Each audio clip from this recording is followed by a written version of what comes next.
Hello সবাইকে, আসসালামু আলাইকুম। কি অবস্থা সবার? আলহামদুলিল্লাহ আমরা কিন্তু ভালো আছি।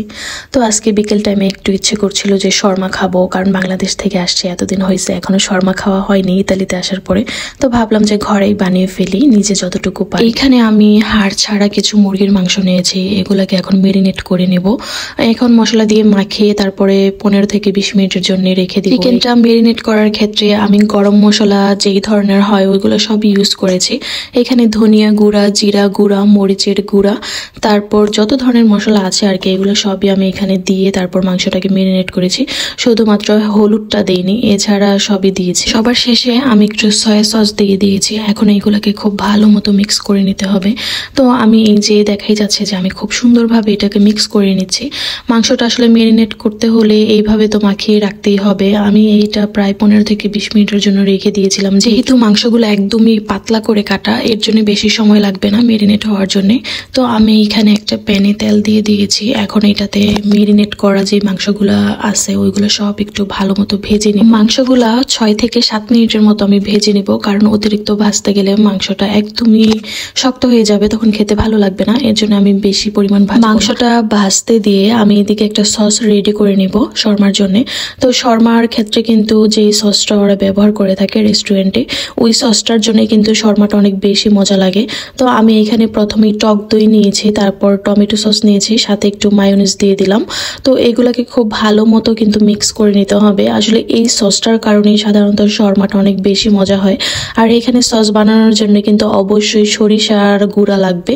এখানে আমি সাদা সরিষাটা ব্লেন্ডার করে নিয়েছিলাম, ব্লেন্ডারে গুঁড়া করে তারপরে এখানে একটু দিয়েছি, কারণ শর্মাতে আসলে সরিষার যে একটা ফ্লেভার থাকে ওইটা আনার জন্য আপনাকে এই সরিষা গুঁড়াটা ইউজ করতেই হবে। সাথে আমি দিয়ে দিয়েছি লবণ, সাথে দিয়েছিলাম অল্প পরিমাণের চিনি এবং বারবিকিউ সস। তো সস রেডি করতে করতে কিন্তু চিকেনটা একদমই সিদ্ধ হয়ে গেছে। তো এখন চিকেনটাকে আমি উঠিয়ে রেখেছি। এখন আমি ময়দা দিয়ে উপরের যে রুটিটা হয় সেইটা রেডি করব। প্রথমেই আমি এইখানে দিয়ে দিয়েছিলাম লবণ, তারপরে দিয়ে দিলাম ইস্ট, তারপরে দিয়ে দিলাম রান্নার সয়াবিন তেল। এখন এইগুলাকে খুব ভালো মতো মিক্স করে নিতে হবে। তারপরে আমি অল্প পরিমাণের একদম গরম পানি দিয়ে তারপরে এটাকে মাখিয়ে নিয়েছি।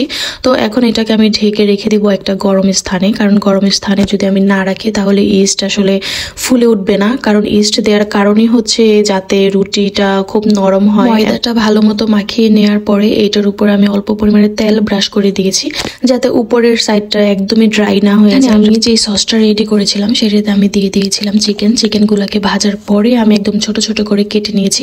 এখন এখানে আমি কিছু সবজি অ্যাড করব। দিয়ে দিয়েছি হলুদ এবং লাল ক্যাপসিকাম, সাথে দিয়ে দিলাম শসা, পেঁয়াজ কুচি, আর সাথে অল্প পরিমাণের কাঁচামরিচ দিয়েছিলাম, আর দিয়েছিলাম লেটুস পাতা। এখন এগুলোকে সব ভালো মতো মিক্স করে রেখে দিলাম। তো এইদিকে কিন্তু ময়দাটাও একদম ভালো মতো সেট হয়ে গেছে, একদম ফুলে ডাবল হয়ে গেছে, একদম নরম হয়ে গেছে। তো এখন আমি উপরে রুটিটা বানিয়ে নিব।